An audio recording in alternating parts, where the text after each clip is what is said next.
Paano magpalit ng birthday sa Facebook? So, tanong yan ni Lods Roberto dito sa isang tutorial natin.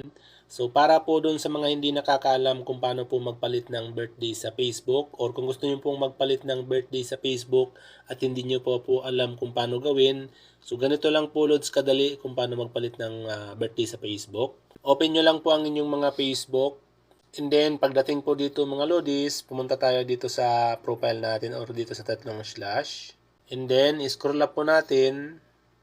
Hanapin natin itong setting and privacy. And then, i-click naman natin itong setting. So, dito po sa setting and privacy, hahanapin po natin itong account center. So, minsan, wala po yan sa taas. Nasa baba po yan mga loads. I-scroll up nyo na lang. Minsan naman po nasa gitna yan or minsan naman po ang makikita nyo dyan ay account center lang. Basta hanapin nyo po yung account center na logo or meta and then i-click nyo po. Ngayon, mapupunta ka po dito sa account center mo.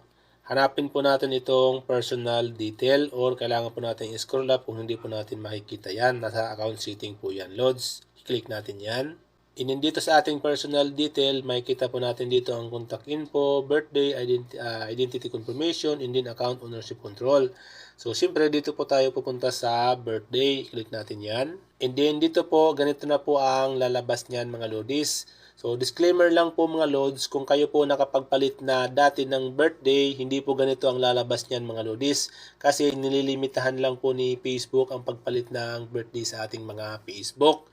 So, isang beses lang po tayo mga lodis. Ngayon, kung gusto nyo pong magpalit ng birthday sa Facebook, kung hindi po ganito ang lumabas, meron po tayo diyang separate tutorial mga lodis. So, panoorin nyo po ito mga lods. So, para po dun sa mga hindi pa nakapagpalit or fresh pa lang po, o ganito po ang lalabas niyan mga lodis. So, meron po kayong edit button. Ayan, click po natin yan pag meron po kayong edit button dyan. And then dito po, lalabas yung ating birthday. I-click lang natin itong X na to. And then, ilalagay na po natin dito yung desired natin na birthday.